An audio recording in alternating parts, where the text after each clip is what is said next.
Bem-vindos, eu sou Christopher. Neste episódio, veremos 7 encontros fatais com a vida selvagem pelo continente africano. De uma família em um mokoro tradicional no delta do Okavango, cujo barco nunca saiu das águas rasas, a uma família no rio Rufiji, dentro da reserva de caça Selous, no sul da Tanzânia, onde a corrida matinal contornou uma curva e o grupo havia se movido.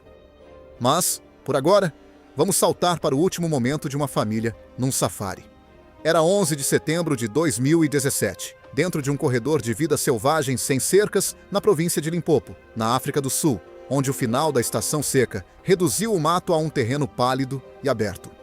A relva estava rasteira, o ar trazia poeira e calor, e a luz da tarde pairava plana sobre a terra. Parecia calmo, não estava. A família Mensah viajou de Accra, no Ghana, para uma viagem marcante, uma celebração conjunta de 40 anos de casamento e da reforma do filho mais velho da família do serviço militar. Eram 6. Bernard Mensah, 67 anos, o patriarca. Sua esposa, Adwoa, 64 anos. O filho mais velho, Kofi, 42 anos, o soldado reformado. A irmã mais nova de Kofi, Efua, 37 anos. O marido de Efua, Nana, 39 anos. E o mais novo, Kwame, 22 anos. O último filho de Bernard e Adwoa, recém-saído da universidade. O guia que os buscou naquela manhã não era licenciado. Ele operava através de redes de indicação informais, oferecendo preços bem abaixo dos cobrados por operadores registrados. Ele possuía um veículo sem rádio, sem sinalizador de emergência e sem contato com a central. A família não pediu credenciais. O preço pareceu uma vantagem. No meio da tarde, o guia estacionou perto de um leito de rio seco, conhecido por concentrar a vida selvagem ao anoitecer. O que ele não previu foi uma alcateia residente, 4 adultos e 2 subadultos, que expandiu seu território para o sul após uma mudança territorial no início daquela estação. A alcateia se acostumou com veículos à distância. Eles não toleravam pessoas a pé. Os leões africanos são o segundo maior felino da Terra. Machos adultos nesta região excedem 400 quilos e podem atingir velocidades de 56 km por hora em uma arrancada. Partindo do zero, um leão percorre 9 metros em menos de 2 segundos. A distância entre o reconhecimento e o contato físico para uma pessoa em campo aberto não pode ser superada por nenhuma ação eficaz. Por volta das 17h10 da tarde, Bernard pediu ao guia para parar, para que pudesse fotografar um rebanho de impalas perto da margem do rio. O guia parou. Bernard saiu. Adwoa o seguiu. Kofi deu a volta na traseira do veículo. Efua e Nana desceram juntas pelo lado do passageiro. Kwame ficou meio dentro, meio fora, com um pé no estribo. Um leão estava deitado imóvel em um leito seco a cerca de 65 jardas, totalmente escondido sob o mato. Levantou-se sem aviso. O que se seguiu não foi um ataque único. Foi uma resposta coordenada. O macho avançou sobre Kofi e Bernard na traseira do veículo. 2 fêmeas contornaram rapidamente em direção a Adwoa e Efua no lado oposto. O guia do banco do motorista acelerou o motor e puxou o veículo para frente, separando-o totalmente do grupo. Kwame caiu de volta na cabine quando o veículo deu um solavanco. Ele e o guia foram os únicos 2 que não ficaram em campo aberto quando o contato foi feito. Uma unidade de guardas florestais que passava, alertada por rádio por um veículo de safari licenciado a aproximadamente 440 jardas de distância, chegou ao local em 11 minutos. O que encontraram exigiu tiros de aviso para afastar a alcateia. Bernard e Kofi morreram no local. Adwoa, Efua e Nana foram levadas de helicóptero com ferimentos graves. Efua não sobreviveu à cirurgia. Adwoa e Nana sobreviveram, mas sofreram ferimentos que exigiram meses de hospitalização e vários procedimentos reconstrutivos. Kwame não sofreu danos físicos. O guia foi detido. A investigação confirmou que ele não tinha licença de guia, seguro de responsabilidade civil, nem equipamento de comunicação de emergência. A plataforma de reservas pela qual a família o encontrou foi sinalizada por operar sem verificação de operadores.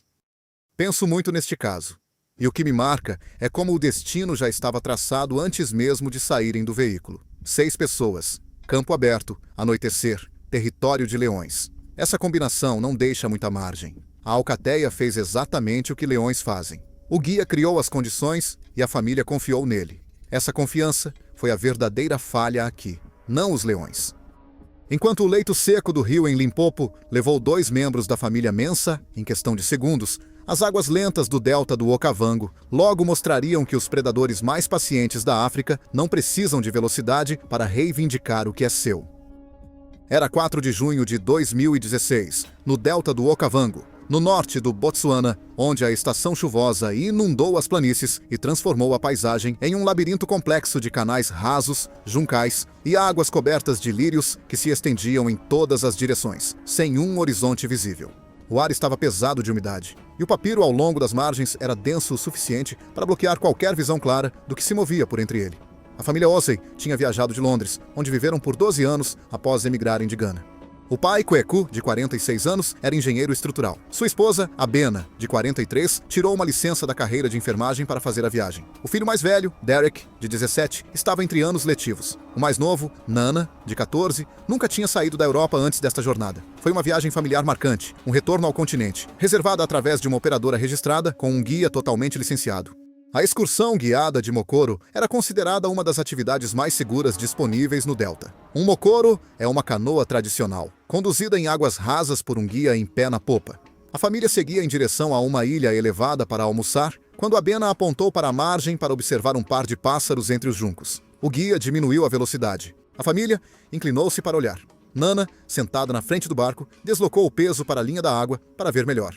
Naquele momento, ela estava a menos de 1 metro da superfície. Crocodilos do Nilo são os maiores predadores de água doce do continente africano. Machos adultos no Okavango atingem regularmente de 4 a 5 metros de comprimento e pesam entre 450 e 700 quilos. São predadores de emboscada de extraordinária paciência, capazes de manter a posição logo abaixo da superfície por horas, com apenas os olhos e as narinas visíveis.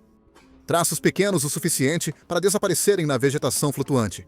Para a maioria dos observadores em um barco, eles nem sequer parecem animais. Essa invisibilidade não é por acaso. É toda a sua estratégia de caça. O crocodilo estava nas águas rasas ao lado do banco de juncos por um período desconhecido, antes da chegada do Mokoro.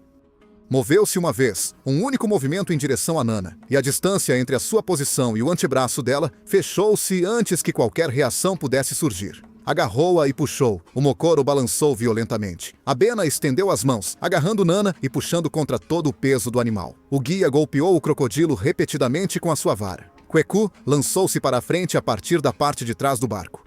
Acho que este é o momento que a maioria das pessoas não consegue imaginar. Uma mãe puxando para um lado e um crocodilo para o outro, sem que o crocodilo sequer perceba. Nem a vara, nem o barulho, nem o caos do barco balançando. Ele simplesmente segurou e puxou. É isso que um crocodilo do Nilo faz quando agarra algo, e quase nenhuma força externa interrompe esse processo depois que ele começa. O crocodilo não soltou, apesar da resistência. Puxou Abena parcialmente para dentro da água, antes que o Mokoro virado mudasse sua posição de lado contra a mordida. Na água rasa, sem a profundidade necessária para girar ou arrastar com a alavanca, a pegada do animal tornou-se desajeitada. Os golpes contínuos do guia, combinados com a superfície agitada e a mudança no ângulo do corpo, foram suficientes para romper o contato. Tanto Nana quanto Abena estavam na água. Derek puxou a mãe de volta para o casco virado. Kweku emergiu e nadou em direção às vozes dos filhos. O guia continuou a bater na água para afastar o animal. Nana não foi resgatada com vida. Abena sofreu ferimentos no braço e no ombro, precisando de cirurgia e meses de reabilitação física. Kweku sofreu cortes profundos nas 2 mãos devido ao casco e à luta. Derek não sofreu ferimentos físicos. Os investigadores que analisaram o incidente notaram o padrão comportamental do ataque. Sem círculos preliminares, sem perturbação visível na superfície. Um ataque direto e imediato a partir de uma posição estática, consistente com um crocodilo que estava à espera em vez de perseguir. O que me marca após estudar este caso é que a Nana não estava a fazer nada de imprudente. Ela inclinou-se para a frente para ver os pássaros. Foi apenas isso. O crocodilo media a distância, muito antes de qualquer um naquele Mokoro saber que ele estava no canal. Enquanto as águas paradas do delta levaram Nana Osei de um barco que nunca saiu das águas rasas, as águas frias da costa sul-africana logo mostrariam que o oceano opera pelo mesmo princípio. Era 15 de novembro de 2017, a aproximadamente 6 milhas da costa de Gansbaai, na África do Sul, onde a fria corrente de Benguela encontra as águas mais quentes de Agulhas e cria um dos trechos de oceano biologicamente mais ativos do planeta. A água estava verde escura e fria, com uma ondulação de 60 centímetros que passava sob o casco em um movimento lento e contínuo. A família Calloway viajou de Melbourne, na Austrália, num pacote de 2 semanas, que combinava um safari no Parque Nacional Kruger com uma extensão costeira no Cabo Ocidental. O pai, Marcos, de 48 anos, trabalhava no setor imobiliário. Sua esposa, Sandra, de 45 anos, dava aulas no ensino fundamental. O filho deles, Ethan, de 20 anos, estava no primeiro ano da universidade. A filha deles, Jade, de 17 anos, foi quem pediu especificamente pelo mergulho na jaula. Ela tinha assistido a um documentário sobre tubarões brancos 2 anos antes e disse aos pais que queria ver um na água, não em uma tela. Os tubarões brancos são os maiores peixes predadores da Terra. As fêmeas adultas, tipicamente maiores que os machos, podem atingir até 20 pés de comprimento e pesar mais de 4.500 libras.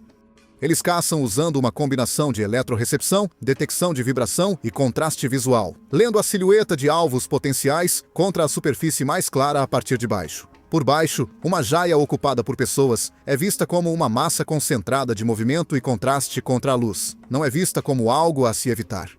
A gaiola era uma estrutura de mergulho de alumínio padrão, presa ao casco de boreste por grampos de aço e um cabo de retenção principal. Marcos e Sandra entraram juntos na gaiola para o primeiro turno, descendo cerca de 2,5 metros abaixo da superfície, enquanto Ethan e Jade ficaram no convés. A tripulação preparou a isca. Uma fêmea grande circulava o barco há 14 minutos antes de fazer sua primeira aproximação da gaiola.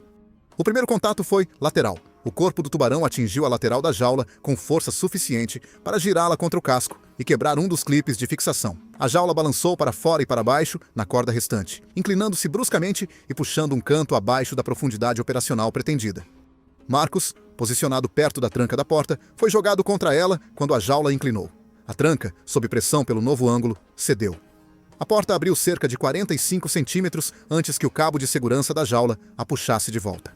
Acho que o que as pessoas imaginam sobre encontros com tubarões brancos é um ataque único e decisivo. O que os registros mostram em incidentes com jaulas é algo mais caótico, um animal grande entrando em contato com uma estrutura que não consegue identificar, sentindo massa e movimento, mas não os limites do que está enfrentando. Esse caos é o que tornou a trava a variável crítica aqui, não a intenção do tubarão, o equipamento.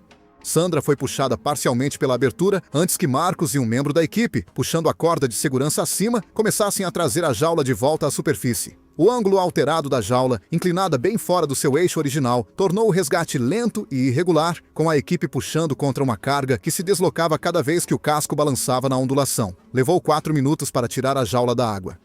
Sandra foi retirada pelo topo da jaula assim que chegou à superfície. A porta foi fechada manualmente à força e a jaula presa ao casco. Sandra sofreu uma fratura na clavícula e lacerações graves no ombro direito e no braço, devido à moldura da porta durante a ejeção parcial. Ela foi levada de helicóptero para um hospital na Cidade do Cabo e passou 12 dias internada antes de receber alta. Ela sobreviveu.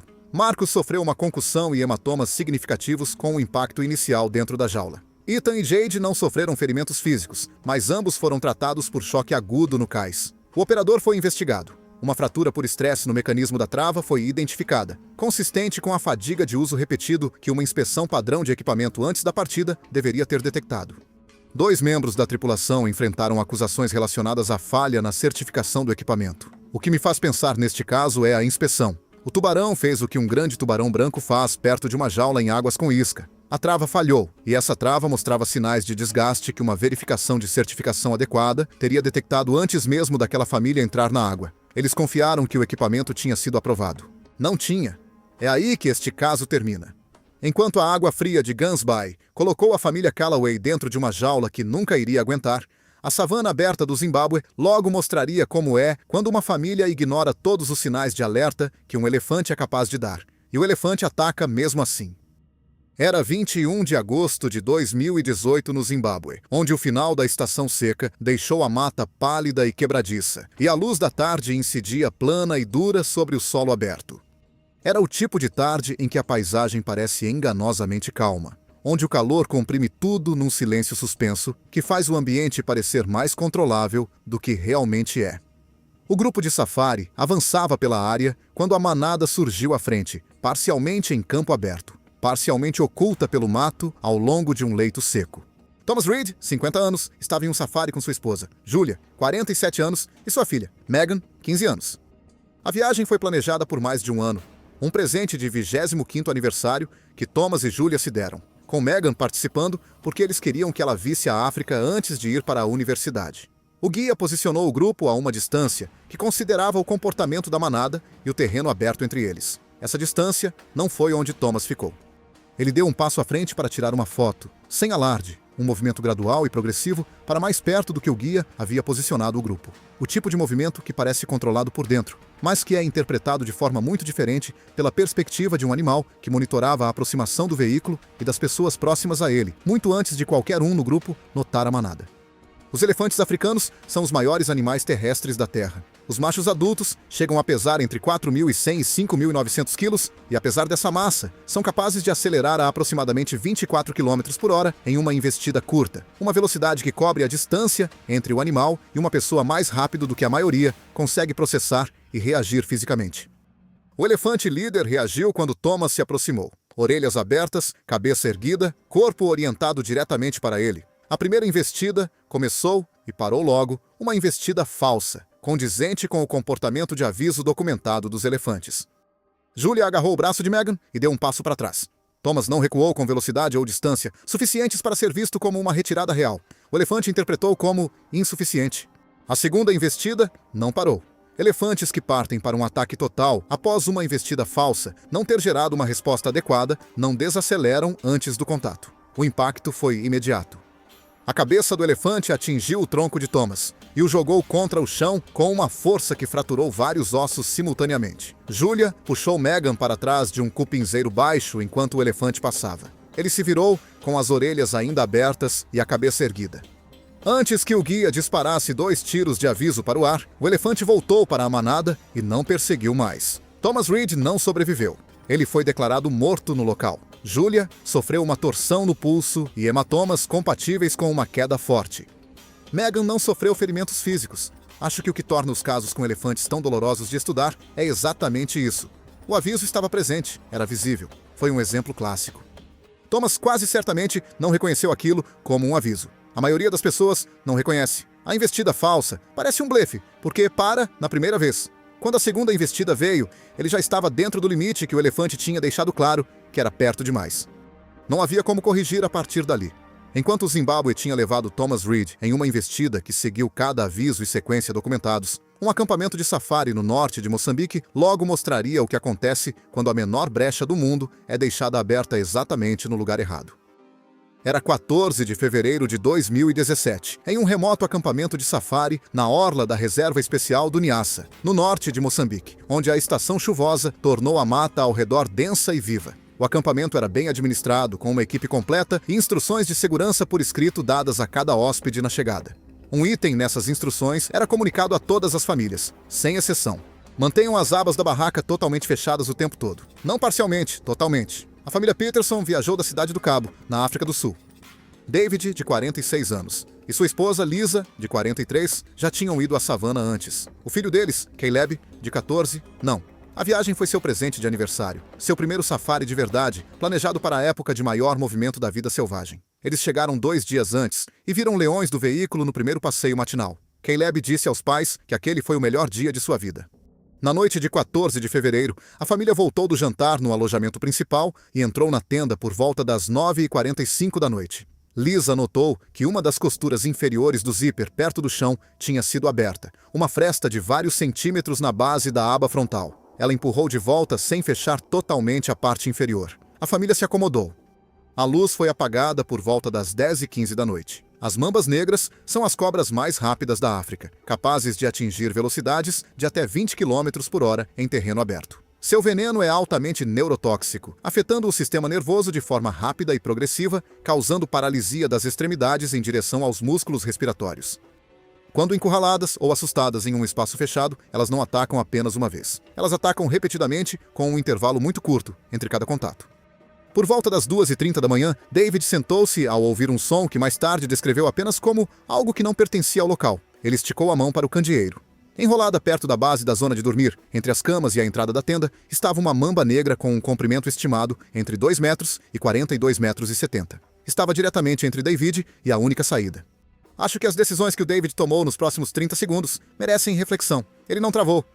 Ele empurrou Caleb para perto de Lisa, disse a ambos para irem para o lado oposto da barraca, posicionou-se entre a cobra e sua família e pegou uma vareta da barraca para manter distância. Essa sequência, na quase escuridão, com uma mamba negra entre ele e a porta, exige um tipo de clareza que a maioria das pessoas não teria naquele momento. A mamba atacou 2 vezes, uma na panturrilha direita e outra na mão esquerda, enquanto ele alcançava a vareta. Liz abriu o painel de emergência traseiro, uma saída secundária que o acampamento instalou exatamente para esta situação, e puxou Caleb para o ar da noite. Ela gritou pelos funcionários. David passou pela saída traseira atrás deles, já sentindo os primeiros sintomas. Um gosto metálico formigando em seus dedos. Uma sensação de aperto no peito. Os funcionários do acampamento chegaram até eles em 90 segundos. O acampamento mantinha um estoque refrigerado de antídoto no local, uma exigência para operações em áreas selvagens daquela classificação. O coordenador médico administrou o primeiro frasco às 2h58 da manhã. David recebeu 2 frascos antes que o transporte de emergência fosse organizado. Ele foi levado de helicóptero para um hospital em Pemba, às 4h15 da manhã. David Peterson sobreviveu. Ele passou 6 dias hospitalizado com sintomas neurológicos residuais na mão esquerda. Lisa e Caleb não sofreram danos físicos. Em Moçambique, a ameaça deslizou silenciosamente por uma fresta na lona e atacou dentro de uma barraca de família. Na Tanzânia, dias antes, o perigo já espreitava sob a própria areia.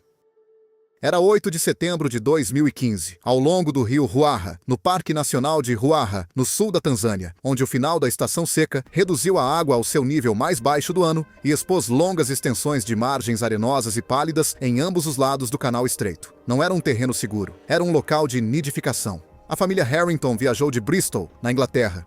Robert, de 51 anos, era contador. Sua esposa, Catherine, de 48, era administradora de escola secundária. O filho deles, James, de 23, tinha acabado de concluir uma pós-graduação. A filha deles, Sophie, de 19, estava entre os anos da universidade. A viagem foi organizada como um marco familiar conjunto, o 25º aniversário de Robert e Catherine, junto com a formatura de James. O guia que os buscou naquela manhã era conhecido localmente como um motorista confiável, mas não possuía certificação para safaris a pé nem treinamento formal sobre o comportamento da vida selvagem ribeirinha durante as transições sazonais. A época de nidificação do crocodilo do Nilo, na bacia do Ruaha, ocorre durante os últimos meses de seca, quando as fêmeas escavam câmaras rasas em bancos de areia, expostos, e depositam entre 25 e 80 ovos por ninhada. As fêmeas de crocodilo do Nilo, que protegem o ninho, estão entre os animais mais agressivos do continente africano. Elas não recuam perante ameaças percebidas. Elas avançam e não param. Crocodilos do Nilo adultos na região de Ruaha excedem regularmente 13 pés de comprimento e pesam entre 800 e 1.200 libras. Em uma arrancada partindo do repouso, um crocodilo do Nilo percorre os primeiros 6 metros mais rápido do que a maioria das pessoas consegue perceber que o movimento começou. O guia levou a família por um trecho da margem que ele já havia usado como parada para descanso antes. Durante a estação chuvosa, quando a água alta cobria a areia e não havia ninhos, ele não tinha voltado a este trecho desde que a água baixou. Ele não sabia o que estava enterrado, sob a superfície, em intervalos regulares, ao longo do trecho que a família percorria. Acho que essa é a variável que a maioria das pessoas ignora ao tentar entender encontros com crocodilos na época de reprodução. A ameaça não é visível, ela está enterrada. Os ovos estão debaixo da terra. A fêmea pode estar na água observando ou imóvel na margem, parecendo apenas entulho ou sombra. A família atravessou uma área de ninhos sem saber, até que a primeira fêmea avançou da linha da água. O primeiro ataque veio da direita. Uma fêmea que estava imóvel na beira da água a cerca de 9 metros do caminho da família. Ela percorreu a distância em menos de 2 segundos.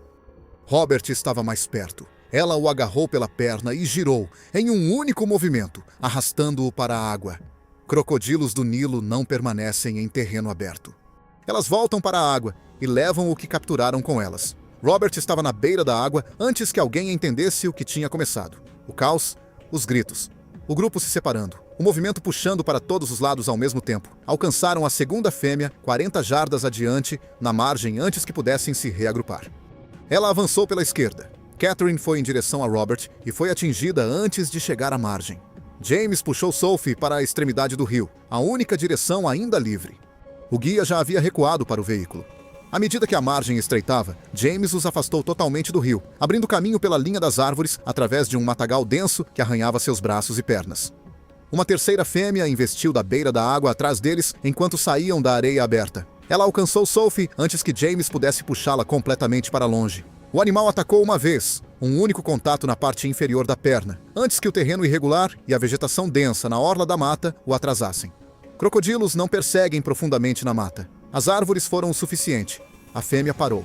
James e Sophie chegaram ao veículo a pé. Sophie sofreu lacerações graves e uma fratura no tornozelo com o ataque. James sofreu lacerações profundas no antebraço e nas mãos ao abrir caminho pelo mato. Ambos foram levados a um hospital em Iringa. Robert e Catherine Harrington faleceram no local. O guia foi interrogado pelas autoridades. Ele não possuía licença para safaris a pé, nem certificação para ambientes fluviais. O trecho da margem para onde ele levou a família continha 11 ninhos ativos, identificados por agentes de vida selvagem durante a perícia após o incidente. O caso Harrington mostra como um terreno familiar pode se tornar fatal rapidamente quando a estação muda. Em uma reserva ao norte, o perigo não permaneceria enterrado na areia. Estaria à espera sob a superfície do rio. Era 12 de março de 2018, no rio Rufiji, dentro da reserva de caça Selous, no sul da Tanzânia, onde a estação chuvosa elevou o rio à sua maior extensão do ano e nivelou a planície aluvial circundante numa extensão cinzento-esverdeada de água que se estendia da margem do canal até a linha das árvores em todas as direções. A família Marsh viajou de Boston, Massachusetts. Daniel, 52 anos, era arquiteto. Sua esposa Rachel, 49 anos, era pediatra. O filho deles, Tyler, 24 anos, tirou um tempo entre empregos para fazer a viagem. Seus pais ofereceram como um presente de formatura atrasado. A filha deles, Chloe, de 20 anos, estava entre os anos da universidade. O passeio pelo rio foi organizado pela mesma operadora licenciada que gerenciava seus safaris terrestres. E o guia, Johannes, possuía certificação fluvial válida e levava um kit de segurança completo a bordo do barco de alumínio de fundo chato, que servia como embarcação padrão da reserva para excursões naquele trecho do Rufiji. O que Johannes não tinha verificado antes de sair naquela manhã era a posição do grupo na curva leste. As diretrizes operacionais da reserva exigiam este passo após qualquer mudança significativa no nível da água. E o rio atingira o pico 3 semanas antes. O grupo de hipopótamos que normalmente descansava nas águas rasas da curva leste tinha se deslocado para o norte conforme a água baixava, realocando-se para um local de descanso adjacente ao canal que o barco precisaria usar para chegar ao banco de areia a jusante. Johannes não fazia essa rota desde antes do nível do rio subir. Ele não sabia que o grupo tinha se movido até o barco contornar a curva. O hipopótamo comum é o terceiro maior animal terrestre da Terra. Machos adultos na bacia de Selous excedem regularmente 1.500 quilos. Na água, os hipopótamos não nadam no sentido convencional. Eles avançam pelo leito do rio, cobrindo distância com uma eficiência submersa que não parece movimento visto da superfície, até que o animal já esteja ao lado da embarcação. Sua resposta territorial na água não é gradual. Um macho defendendo o local de descanso do grupo não emite avisos em sequência, como um elefante faz. O ataque é o aviso. Por volta das 8h20 da manhã, Johannes contornou a curva leste com o pontão, e o grupo surgiu a menos de 40 metros, mais perto do que ele previa, em uma posição que ele não esperava. Ele desligou o motor imediatamente. O barco desacelerou, mas continuou avançando por inércia. Um grande macho posicionado na borda externa do grupo, com o corpo voltado para a embarcação que se aproximava, submergiu. Johannes tinha começado a dar ré quando o animal surgiu sob o lado bombordo do casco. O impacto empurrou o lado próximo do bote para cima e o inclinou bruscamente para estibordo. Chloe e Tyler, sentados no banco de bombordo, caíram no rio no primeiro impacto. Daniel segurou o corrimão de Boreste. Rachel foi jogada contra a carcaça do motor antes de cair na água. Johannes manteve a posição no leme enquanto o barco se estabilizava, inclinando-se bruscamente, mas sem virar completamente, e alcançou o rádio de emergência. Acho que o que torna um ataque de hipopótamo em águas abertas diferente de quase qualquer outro encontro nesta série é que a água remove a variável na qual a maioria das pessoas confia instintivamente em uma crise, a capacidade de se mover. Em terra, mesmo nos piores casos aqui descritos, há chão, há direção. Num rio profundo, com um grupo agitado ocupando as águas rasas em todas as direções, só existe a superfície e o que você conseguir segurar. O pontão deu a Daniel um corrimão para se agarrar. Rachel, Tyler e Chloe tinham o rio. O macho emergiu e fez uma segunda investida contra o casco, atingindo-o de lado enquanto Johannes tentava virar a proa. O impacto jogou Daniel para longe do corrimão. O grupo, agitado pela perturbação constante na superfície da água, moveu-se em conjunto. Uma fêmea, posicionada entre seu filhote e o canal aberto, virou-se para um movimento mais próximo na água. Tyler era o que estava mais perto. Rachel e Tyler não sobreviveram. Seus corpos foram recuperados por guardas florestais que chegaram ao local 48 minutos após a chamada de emergência de Johannes chegar à central da reserva. Daniel foi levado de helicóptero com uma fratura na bacia e cortes profundos sofridos quando o segundo golpe do macho o lançou para fora do barco. Chloe foi puxada da água por Johannes usando a corda de resgate e sobreviveu com um ombro deslocado e lesões graves nos tecidos moles devido ao naufrágio. Johannes não se feriu. A investigação confirmou que Johannes não havia concluído a verificação de posição do grupo antes de entrar na curva leste, um passo exigido pelas diretrizes operacionais da reserva após qualquer mudança significativa no nível da água. O módulo seguiu o pico da cheia e não retornou à sua posição anterior. O canal que o barco usou tornou-se, sem reconhecimento prévio, uma rota direta pelo território de repouso do módulo.